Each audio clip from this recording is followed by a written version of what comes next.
이 대표성이라는 게 있습니다. 대표성이라는 게 어느 것을 대표한다 뭐 이런데 어찌 보면요 대통령제를 겪는 국가에서 정권 교체라는 것을 통해서 여당과 야당이 바뀌게 되면요 예전에 왕정시대 왕이 거느리던 그 시대에서 어떤 혁명으로 일어나서 정권이 바뀌는 것 같은 그러한 그건 일에 버금가는 대변혁이 일어나죠. 큰 변화가 생깁니다. 우리나라는 5년 단임제죠. 현재 5년 단임제 채택하고 있고 5년마다 투표를 합니다. 선거를 해서 어찌 보면은 이런 표현이 뭐하지만 피 한 방울 흘리지 않은 어떤 무혈혁명이라고 얘기해야 할까요? 정권이 확 바뀔 수 있는 기회가 헌법으로 보장되어 있습니다. 계속 집권하였던 여당이 바뀌어서 야당으로 바뀔 수도 있고 그런 일도 있었잖아요. 어찌 보면은 정권이 바뀔 수 있는 기회를 법으로 정해주고 있습니다. 불의와 반칙이 없이 잘만 운용되고 잘 진행되면은 어찌 보면 5년에 한 번씩 피 한 방울 흘리지 않고 세력이 바뀔 수 있는, 권력이 바뀔 수 있는 그런 기회가 헌법으로 보장됐습니다. 마음껏 보장됐죠. 그러니까 5년 대통령제라는 그런 이런 제도는 국가와 사회에 어찌 보면 숨통의 역할을 제공할 수도 있는 것이죠. 5년 있다가 이게 안 좋으면은 5년 있다가 투표해서 반대쪽으로 바꾸면 된다. 그래 5년만 있다가 그래 그때는 바꿀 수 있어. 기회가 있어. 시간이 있어. 그러니까 숨통 역할을 할 수 있어요. 5년 이후에 정권이 얼마든지 바뀔 수 있다는 그런 사실 때문에 어찌 보면 권력을 잡은 측에서도 조심조심 해야 됩니다. 무조건 내 마음대로 하는 것이 아니라 불의와 이런 것들을 행할 수 없고 잘 어찌 보면은 이런 것들을 억제할 수 있는 효과도 보일 수 있는 참 좋은 제도라고도 할 수 있지요. 우리나라의 민주주의 같은 경우에는 기반이 강한 편은 아닙니다. 뭐 미국처럼 이렇게 튼튼한 민주주의에 있던 것도 아니지만은 그래도 이 국회와 언론 이런 것들이 뭐 견제 기능이 잘 이루어진다고 볼 수는 없지만은 그래도 나름 삐거덕 된다고 하지만은 뭐 잘 진행되는 것 같아요. 하지만 지금이야 그렇다고 하지만 옛날에는요 어찌 보면은 한 사람 중심적인 국가였던 적도 없잖아 있었지 않습니까? 뭐 군사 독재다 뭐 이런 얘기도 있는데 하여간 한 사람을 중심으로 해서 국가와 사회가 전체가 어찌 보면 줄 세워서 차렷 해갖고 일조로 쫙 세우는 그런 사회인 적도 있었습니다. 그때는요 지역마다 불평등, 불공정한 그런 발전과 뭐 이런 혜택이 있었다 얘기도 참 많았습니다. 근데 이게 우리나라만의 현상이 아니라 전 세계적으로 역사 이래로 모든 나라, 모든 현상, 모든 지역에서 있었던 현상이라는 거죠. 특히 권력이라는 것을 떳떳하게 잡지 못하면요 내 이 힘을 유지하기 위해서 내 주위에 내 편한 사람, 내 편으로서 사람의 장막을 쳐놓을 수밖에 없습니다. 다 나 편한 사람, 내 편으로 이렇게 해서 다 일일이 줄을 세워놔야지 그래야 내가 안전하니까 평등이라는 게 있을 수가 없습니다. 불평등을 세워놔야 내가 다음에 또 안전하게 어떤 것을 누릴 수 있으니까요. 그래갖고 대통령이 한번 바뀌면은 모든 권력의 수장들이 다 싹 다 바뀝니다. 근데 바뀌면서 다 그 한 사람의 권력자의 측근과 자기 입맛에 맞는 사람들로 다 바뀌죠. 옛날에는 뭐 도지사부터 시작해서 모두가 다 임명직이었습니다. 지금처럼 뭐 교육감 투표하고 뭐 이런 게 아니라 그냥 위에서 다 중앙에서 어디 도지사 누구 시장 누구 이렇게 임명을 다 했습니다. 그러니 정권이 한번 바뀌고 나면 지방 곳곳에 있는 곳까지 내 입맛에 맞는 사람으로 싹 임명을 해놓으니까 모든 부분에서의 기관장들이 싹 다 바뀝니다. 사람들은 언뜻 그렇게 생각하죠. 기관장 한 사람 바뀐다고 해서 공공기관들이 크게 달라질 게 뭐가 있겠어? 그런데요. 기관에서는 기관장 한 사람이 굉장히 중요합니다. 왜냐하면 그 사람이 가서 또 그 사람의 라인에 맞는 인맥을 또 구축하기 때문에 아주 그냥 한쪽으로 뿌리 깊게 다 인사권이 쭉쭉쭉쭉 서 있는 거예요. 그렇기 때문에 한 사람이 바뀌게 되면 세상을 다 바꿀 수 있다. 라고 그렇게 얘기하는 어찌 보면 대표성의 원리. 예전에 우리가 아주 뼈가 갈리도록 우리가 경험해봐서 우리가 다 알 수 있는 그런 일입니다. 어찌 보면은 사람 사는 곳의 대표성의 원리가 우리는 인정하고 싶지 않아도 우리 삶 속에서도 그렇게 인간 사회를 관통하는 진리였다는 것이지요. 오늘 본문에는요, 아담과 예수님을 대비를 합니다. 그래서 아담 한 사람을 통해서 인류의 죄가 들어왔고 예수 한 사람으로 통하여서 인류가 의롭게 되는 그런 길이 열린다라는 그 대표성의 원리를 언급한 본문이 오늘 본문의 말씀입니다. 요즘 성도들은 예수 그리스도가 인류의 죄를 지고 나서 십자가를 지심으로 인하여서 우리에게 구원의 길이 열렸다라는 이런 복음의 메시지를 잘 받아들입니다. 자연스럽게 받아들이지요. 하지만 초대교회 때는요, 많은 성도들이 이거를 이해하지 못했습니다.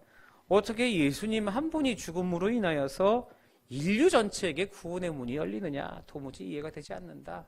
모든 사람들이 이해할 수 없는 그런 일이었습니다. 그래서 사도 바울은요, 오늘 본문에서 논리적으로 그 의문에 대한 해답을 제시하는 겁니다. 본문 12절을 보면은요, 그러므로 한 사람으로 말미암아 죄가 세상으로 들어오고 그 죄로 말미암아 사망이 들어왔나니 이와 같이 모든 사람이 죄를 지었으므로 사망이 모든 사람에게 이르렀느니라 라고 말씀하고 있습니다. 이 구절에서 한 사람이라고 얘기하는 것은 아담을 이야기를 하고 있죠. 즉 그 아담이 선악과와 관련된 하나님의 명령에 불순종을 했습니다. 그 불순종으로 인하여서 죄가 세상에 들어오죠. 결국 모든 사람이 그 죄를 지어서 사망에 이르게 됩니다. 그 이야기하고 있습니다. 그 말씀입니다. 모든 인류는 아담의 범죄로 본질적으로 죄인의 유전자에 있게 되었다. 이런 이야기를 하고 있는 것이죠. 13절에 율법이 없었을 때는 죄를 죄로 여기지 않았다라고 말씀하고 있습니다.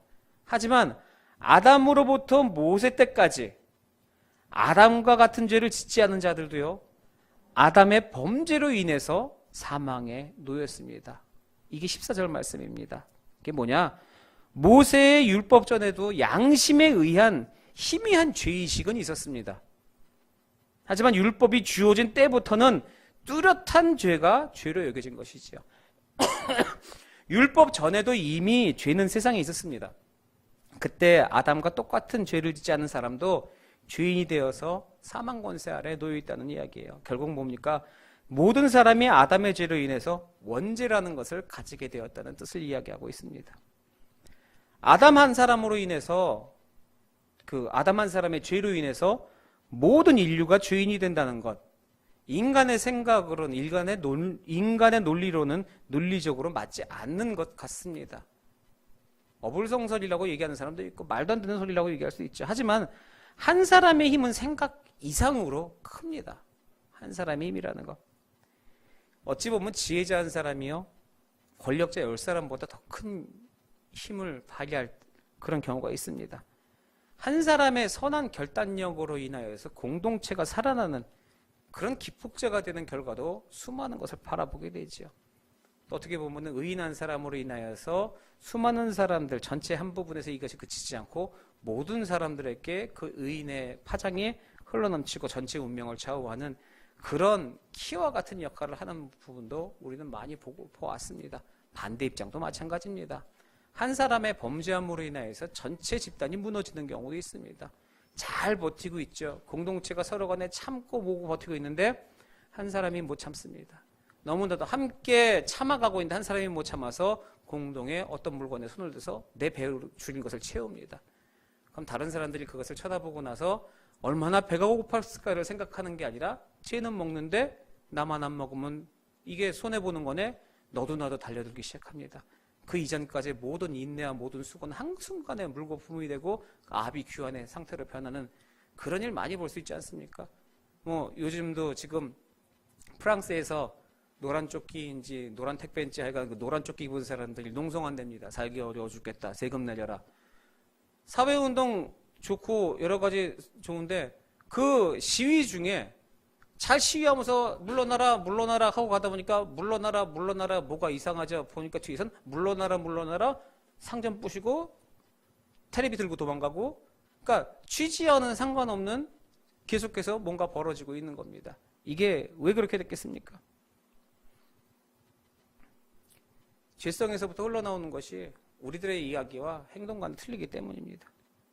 자, 하여간 모세율법 전에도 양심에 의한 죄의식은 있었지만은 그것이 죄의식으로 멈춘 것입니다. 자, 지혜자 한 사람, 권력자 열 사람, 이것이 중요한 것이 아니죠. 우리들의 삶과 우리들의 지금 인생이 어떠한 인생인지, 우리가 지혜자 열 사람은 아닙니다. 우리는 권력자도 아닙니다. 그러면 우리들은 이 전체에서 그냥 한 부분에 따라가는 자로서, 우리는 그냥 사회 구성원 하나로서 몇몇 잘 나가는 사람들의 모습만 바라보고 저 사람이 잘하느니 못하느니 손가락질 하는 게 아니라 그 인생 중심에 있는 우리들의 삶을 한번 쳐다보자는 거죠. 한 사람의 행동으로 모든 사람이 그 행동에 그 영향, 효력을 미치는 그 가운데 이렇게 어떤 한 사람, 그런 사례는 아까 제가 말씀드린 그 프랑스 파리의 그런 일 말고도 아주 많이 찾아볼 수 있습니다. 더 우리가 잘 아는 것은 뭘까요? 유태인, 히틀러 한 사람 때문에요, 유대인 600만 명이 학살됐습니다. 꼭 히틀러 한 사람 때문이겠습니까? 아니요. 근데 그 사람 한 사람으로 인하여서 모든 일이 시작됐습니다. 히틀러라는 사람이 없었으면은 아예 몰라서 말씀인 말씀이에요. 히틀러 같은 다른 사람을 세웠겠죠. 그것은 우리가 안 겪어봐서 그럽니다. 히틀러 없었으면 이런 일 없을 수도 있습니다. 그 히틀러 한 사람 때문에 많은 인류가 고통을 당했습니다. 어느 국가든지 지도자 잘못 뽑으면요, 그 국가 고생합니다. 그 국가도 같이 불행해집니다. 한 사람 잘못 뿌린 씨앗 때문에 수많은 사람들에게 악영향을 미칠 때가 많지요. 비행기 타고 갈 때 조종사가 제정신 못 차리고 음주운전하게 되면 나머지 사람들이 다 잘못됩니다. 비행기 실수로 인하여서 조종사의 실수로 추락하게 되면 아무리 선량한 생활을 하고 아무리 영향력 있는 사람이 승객으로 탄다 하더라도 모두가 다 하나로 같이 한 길을 갈 수밖에 없는 것이죠. 피할 수는 없습니다. 가장으로서 가정에서 무책임한 행동하면요, 식구들 같이 불행해집니다. 대표 한 사람의 잘못으로 인해서 모든 사람들이 불행해지는 겁니다. 한 사람의 대표, 한 그 사람의 행위가 모든 사람에게 영향을 미치고 또 한 사람의 결정으로 인해서 수많은 사람의 어려움 당하는 것, 그것뿐만입니까? 뭐 외교 같은 것도 그렇잖아요. 나라의 대표가 가서 서로 간에 외교 협상을 합니다. 물론 서로 간에 뭐 미리 얘기하고 조율한 것도 있지만 결국 사인하는 건 한 사람입니다. 그 협정 맺을 때 그 사인하는 사람이 잘못하게 되면은 계속해서 양쪽 나라의 관계에는 영향을 미친다는 겁니다. 그 서명의 효과는요, 한 사람이지만은 모든 영향력은 국민에게 미치는 겁니다. 모든 국민들이 그 영향력을 갖고 있다는 거죠. 아담 사례와 같이 대표성의 원리요, 가장 유사하게 보여주는 사례가 왕의 양자의 이야기입니다. 많이 들어보셨을 거예요. 어떤 왕이 한 아이를 양자로 삼았어요. 내 자식으로요. 왕자로 살아갑니다. 그런데 쭉 몇 년간을 살아왔는데 이 놈이 정말로 못된 짓만 골라가면서 하는 거예요. 그래서 이 왕이 그 왕자의 양자의직을 박탈해버립니다. 그때부터요, 이 아이는 왕자 아닙니다.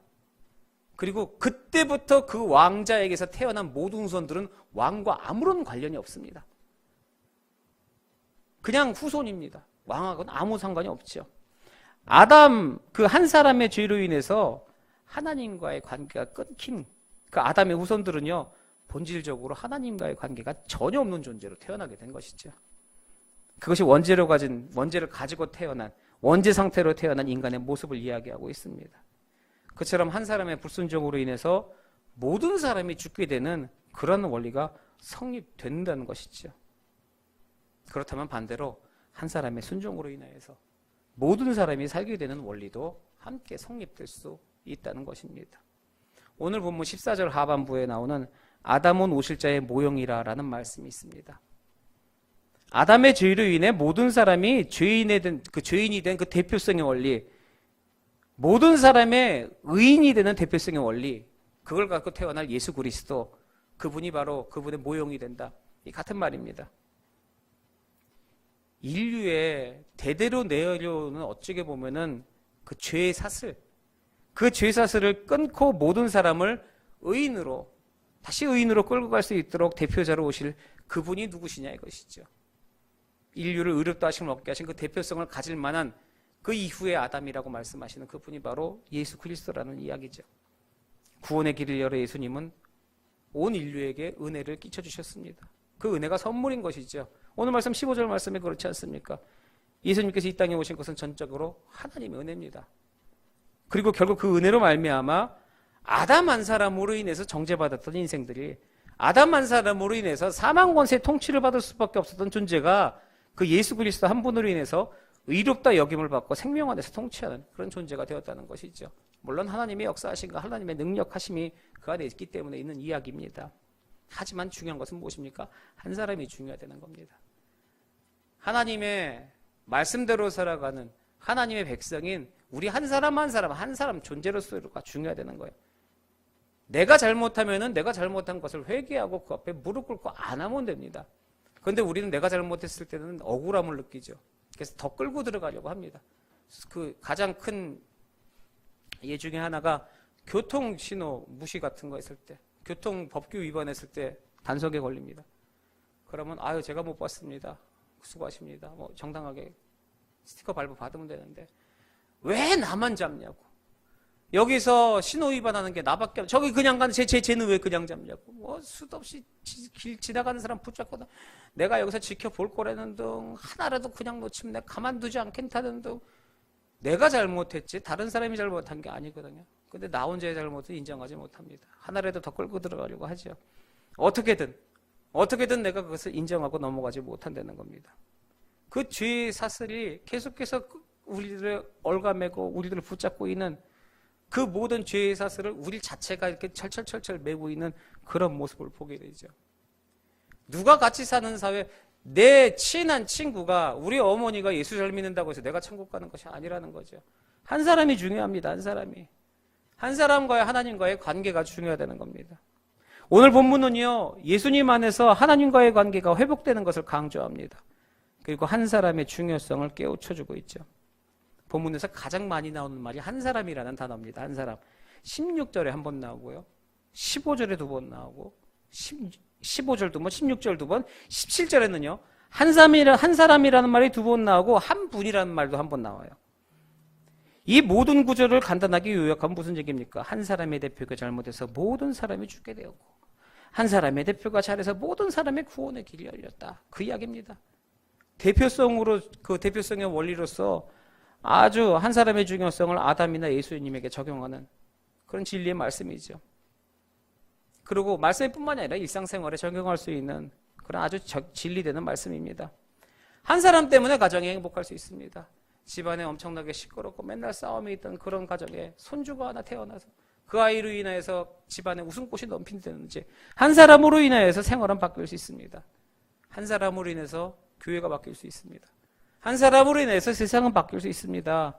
그리고 한 사람으로 인해서 잘못될 수도 있습니다. 한 사람 때문에 나라가 망할 수도 있습니다. 나라가 흥할 수도 있습니다. 그처럼 한 사람 때문에 공동체 운명이 달라질 수도 있습니다. 심지어 역사도 바뀌는 것이죠. 그 한 사람이 네가 되는 것이 아니라 내가 된다는 겁니다. 내가 조금 수그리면은 역사가 바뀝니다. 내가 한번 순종하고 내가 한번 포용하면은 역사가 바뀝니다. 그 마음을 우리가 안고 살아가야 된다는 것이죠. 한 사람의 중요성. 내 능력에 미치는 범위까지 생각을 해야 됩니다. 소홀하게 생각하지 마십시오. 내가 하는 것이 아무런 일도 아니다? 아닙니다. 굉장히 중요한 일입니다. 쉽게 얘기해서 교회 모임 예배 같은 거 나올 때요. 예배하러 나갈 때 교회 모임 있을 때 아유 오늘은 너무 피곤한데 나 한 사람 빠지면 나머지 사람들이 얼마나 기운이 빠질 거야 하고 참여하는 모습과 아유 오늘은 내가 귀찮고 뭐하니까 그냥 나는 나대로 살아보자. 생각보다 틀리고 모든 사람에게 받는 데미지 역시 다 모두가 틀립니다. 그 생각 하나로서 모든 이에게 힘이 되는 그런 일을 겪게 된다는 거죠. 모든 사람이 모든 사람을 다 살필 수는 없습니다. 하지만 다만 한 사람이라도 내가 맡은 일과 내가 해야 하는 일을 소홀하게 느끼지 않겠다는 그런 기본적인 마음은 잊지 말아야 한다는 것이죠. 예배자일서도 마찬가지입니다. 예배 빠지지 않는 것도 중요합니다. 근데 횟수로서 빠지지 않는 게 중요한 것이 아니라 무엇이 예배입니까? 말씀을 듣고 그 말씀이 내 마음에 뿌리로 다가와서 내 생각이 바뀌고 내 행동이 바뀌는 것이 하나님 앞에 인정한 예배가 아니겠습니까? 거기서 고개 끄덕끄덕하고 맞는 것이야. 그래 옳은 이야기지. 그렇게 사람이 그렇게 살아야지 하고 돌아서서 나의 인생과 나의 삶 속에서는 전혀 적용되지 않는 삶으로 이루어진다면요. 오늘 주일 말씀에 무엇을 얘기했습니까? 인내를 얘기하지 않았습니까? 그 인내가 여러분에게 무엇으로 다가옵니까? 주일 예배 드린 지 4시간 정도가 지났습니다. 4시간 전에 우리들이 들은 그 은혜의 말씀이 과연 우리들의 인생 속에 무엇을 하나님께서 우리의 인생 속에 어떤 퀘스천 마크를 던져주시면서 또한 우리가 어떤 그 느낌표에 딱 강력한 메시지로서 우리에게 다가오셨습니까? 그리고 그 말씀을 가지고 나는 당장 어떻게 해야겠다라는 그런 생각이 드셨냐는 것이죠. 그냥 앉아서 그렇습니다, 동의합니다. 예배는 동의하는 것이 아닙니다. 예배는 그렇다고 주님께서 나에게 말씀하시면 행동하는 행동이 신앙입니다. 그냥 팔짱 끼고 동의하면서 저도 동의하니까 아 좋은 말씀, 은혜 말씀, 맞는 이야기예요. 그래서 끝나는 부분이 아니라는 것이죠.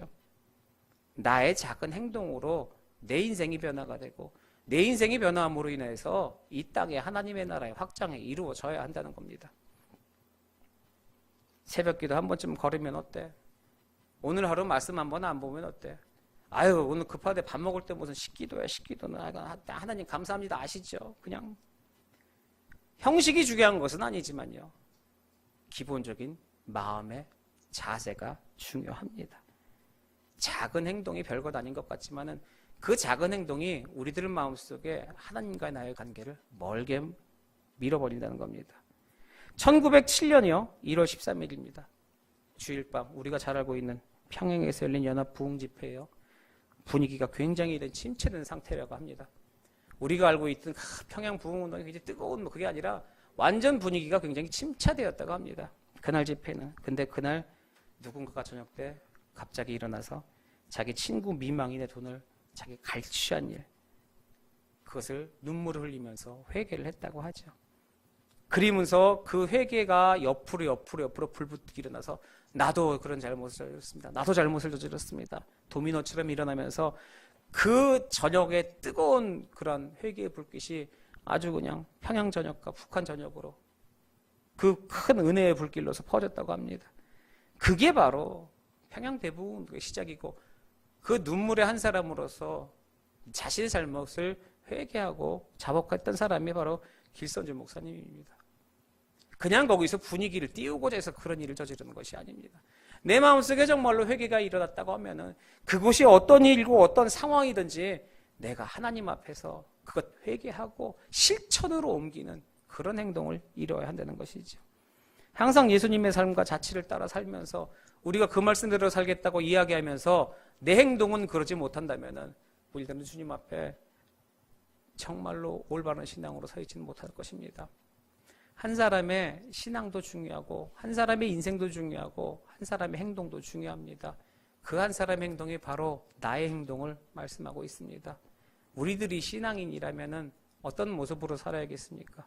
우리들 예수 그리스도의 도를 따라서 하나님의 자녀의 모습으로 산다면은 어떠한 판단과 어떠한 행동과 어떠한 믿음의 길로서 생각하면서 살아가야 하냐는 것이죠. 이거 분명히 안 될 것인데 안 될 것 뭐하러 하십니까? 안 될 것 알면서 왜 거기서 지키고 있습니까? 내가 덕이 있다는 것을 보여주기 위해서요? 아니요. 우리가 예배하고 주님을 높이는 이유는 하늘나라가 이 땅에 임할 것이고 예수 그리스도가 우리의 구주시고 하늘 아버지 여호와 하나님만이 우리들의 한 분 하나님이신 것을 우리가 믿고 의지하고 그날 그 천국이 올 것을 확신하기 때문에 있는 것 아닙니까?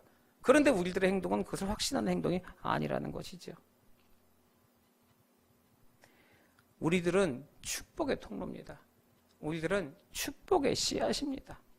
우리 한 사람으로 통하여서 하나님 나라의 그 큰 놀라운 사역이 이 땅에 펼쳐질 것이고 또한 하나님께서는 그 일을 위해서 우리를 부르셨다는 것이지요.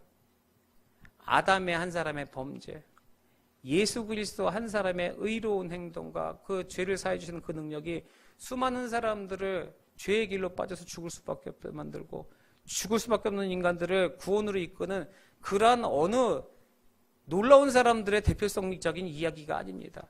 우리의 인생에서 일어날 수 있는 이야기라는 것이죠. 우리를 통해서 하나님께서 역사하시고 우리의 작은 몸짓과 작은 행동을 통하여서도 하나님은 그 하나님의 큰 사역을 펼쳐가십니다. 사랑하는 성도 여러분, 매일매일 우리가 살아가는 것이 주님의 은혜로 살아가는 것입니다. 힘 있습니까? 능력 있습니까? 가진 것 있습니까? 아무것도 없지요.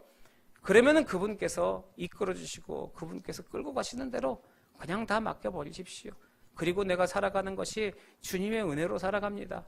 앞으로 내가 살아갈 것도 주님의 은혜 없이는 살아갈 수 없습니다. 내가 아무리 머리가 좋아서 계산을 해도 내 방법대로는 되는 것 없고 하나님이 간섭해 주시고 하나님이 이끌어 주시지 않으면 아무것도 되지 않습니다. 그것을 우리가 주님 앞에 회개하고 또 고백하고 그대로 믿고 순종하면서 나아가는 그런 인생 살아갈 것입니다. 우리들이 입술에 항상 주님의 은혜로 살아갑니다. 모든 것이 은혜입니다라고 생각하면 내가 내세울 것 없습니다. 남 홀뜯을 것 없습니다. 정말 주께서 주시는 그 은혜의 평강의 그런 샬롬의 평화를 분명 우리는 그 말씀 안에서 느끼면서 살아갈 수 있을 것입니다. 우리 찬양한 곡 같이 부르고 잠시 기도하도록 하겠습니다.